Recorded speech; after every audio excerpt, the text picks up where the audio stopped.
गर्ग साहब, ये जो बात कह रहे हैं कि जिस तरीके से बीजेपी उतारू है इसको पोलराइज करने में, और बार बार इस तरीके की बातें कर रहे हैं कि ये वहां क्या कभी महाराणा प्रताप और अकबर का वो बताते हैं अपने आप क्रिएट करके, कोई भी चीज जो है ये खुद क्रिएट कर देते हैं। तो ये झूठ के सहारे कम्युनल डिवाइड क्रिएट करके पोलराइज कर पाएंगे?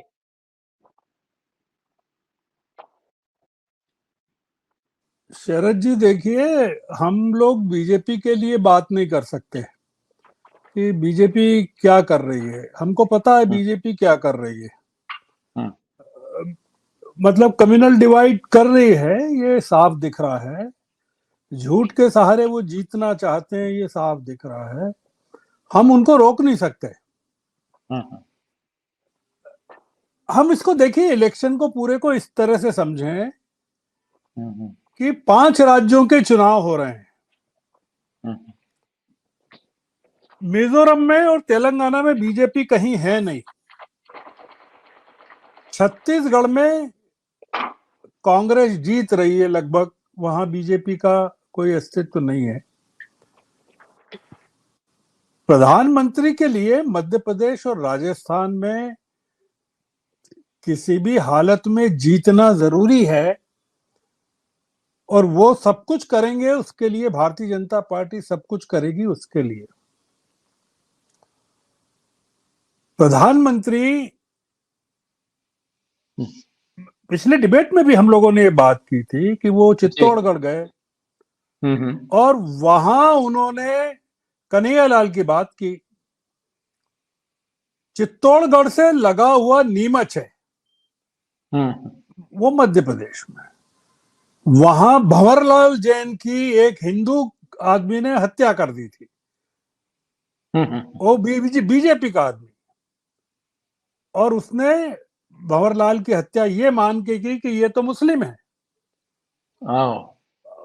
उसको ये पूछा तू तेरी जात क्या, वो ठीक से बता नहीं पाया, उसको पीट पीट के मार दिया। चित्तौड़गढ़ से उदयपुर ज्यादा दूर है। मतलब अगर चित्तौड़गढ़ से नीमच अगर 1 घंटे का है, तो उदयपुर 2.5 घंटे का है, 3 घंटे का है। 200 किलोमीटर जी। अब फिर मेवाड़ पहुंच गए, वो मेवाड़ बागड़ में पहुंच गए। वहां 6 जिलों में 28 सीटें हैं। उदयपुर, डूंगरपुर, बांसवाड़ा, चित्तौड़गढ़, राजसमंद और प्रतापगढ़। इनमें कुछ की बॉर्डर गुजरात से लगती है, कुछ की मध्य प्रदेश से लगती है। मेवाड़ जो है बहुत ही इंपॉर्टेंट इलाका है बीजेपी के लिए और हिंदुत्व के लिए। और वो आज फिर उदयपुर की, और उदयपुर क्यों पहुंचे वो आज फिर उदयपुर की सभा में, हमें पता नहीं क्या बोलने वाले हैं, पर मान के चलना चाहिए कि वो फिर कन्हैयालाल को उठाएंगे। श्रवण जी एक सेकंड, उन्होंने उठा लिया, इनिशियल स्पीच में उठा लिया श्रवण जी, आप सही करें। अच्छा, बोल दिया। कन्हैयालाल उठा लिया उन्होंने। हाँ, कन्हैयालाल को उठा दिया, जो ये अनिल शर्मा जी कह रहे हैं। ये कन्हैयालाल के नाम पर राजस्थान को जीतना चाहते हैं, क्योंकि इनके पास कन्हैयालाल के अलावा कुछ है नहीं। सवाल यह कि राजस्थान की जनता क्या कन्हैयालाल के नाम पर इनको जीतने देना चाहती है कि नहीं, और प्रधानमंत्री को यह शोभा देता है क्या कि एक ऐसे मुद्दे को वो उठाएं जिसमें आतंकवादियों ने घृणित तरीके से, नृशंस तरीके से एक निरपराध टेलर की गला रेत कर हत्या कर दी, और उसको तुरंत पकड़ भी लिया गया, और पूरा मामला एनआईए के पास है। और जैसा अनिल शर्मा कह रहे हैं, चार्जशीट एनआईए ने पेश नहीं किया। ये पूरे मामले को कम्युनलाइज करना चाहते हैं।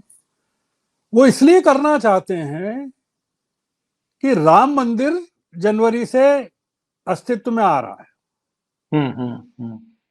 ये प्रधानमंत्री लोकसभा की तैयारी कर रहे हैं शरद जी। हम इसको गलत समझ रहे हैं कि वो विधानसभा जीतना चाहते हैं। ये इम्पोर्टेंट जो है पूरा मामला, ये जो प्रिपरेशन है पोलराइजेशन की, वो दो कारणों से, एक तो लोकसभा और एक मंदिर का हाइप अभी से क्रिएट करना है। आप कल्पना कीजिए कि 3 दिसंबर को इलेक्शन रिजल्ट आ रहे हैं और 4 दिसंबर से 22 दिसंबर तक पार्लियामेंट का विंटर सेशन इन्होंने बुलाया है और 19 सिटिंग्स उसमें होने वाली हैं, 15 सिटिंग्स होने वाली हैं 19 दिन में, राइट। 19 दिन में 15 सिटिंग। प्रधानमंत्री अगर हार गए पांचों जगह तो वो पार्लियामेंट को, पांचों स्टेट्स में, 3 में तो हार ही रहे हैं, 3 में तो है ही नहीं वो, 2 स्टेट्स बच रहे हैं। मिजोरम में कोई सवाल नहीं है, तेलंगाना में कोई सवाल नहीं है, छत्तीसगढ़ में जो जितने प्रेडिक्शंस हैं वो बता रहे हैं कि बीजेपी ने हार रही है। अब बचे 2 स्टेट्स। प्रधानमंत्री पार्लियामेंट को फेस किस मुंह से करेंगे वो? उनको इन दोनों में से दोनों या एक में कम से कम जीत कर दिखाना है। और ये पार्लियामेंट सेशन जो है बहुत ही स्टॉर्मी होने वाला है। इसलिए होने वाला है, महुआ मोइत्रा का एक्सपल्शन हो जाएगा उसके पहले, नीतीश कुमार का मामला गरमा रहा है, राइट। अरविंद केजरीवाल की गिरफ्तारी हो सकती है। ये जो पार्लियामेंट का सेशन है, अगर प्रधानमंत्री के हाथ से 5 राज्य निकल जाते हैं तो हमको बहुत सारी चीजों के लिए तैयार रहना चाहिए। ये मामला पोलराइजेशन का नहीं है, ये मामला ये है कि हमको चिंता ये होनी चाहिए कि प्रधानमंत्री इस देश को किस दिशा में ले जाना चाहते हैं। और उसके लिए ये आपके श्रोता अगर सुन रहे हैं इस डिबेट को राजस्थान के, उनको ये समझना पड़ेगा कि वो इस पूरे पोलराइजेशन में देश को विभाजित करने की जो भारतीय जनता पार्टी कोशिश कर रही है सिर्फ सत्ता के लिए, उसमें राजस्थान की जनता कितना उनका साथ देना चाहती है, ये पूरा मामला है। मैं वसुंधरा राजे के फैक्टर को छू नहीं रहा हूं।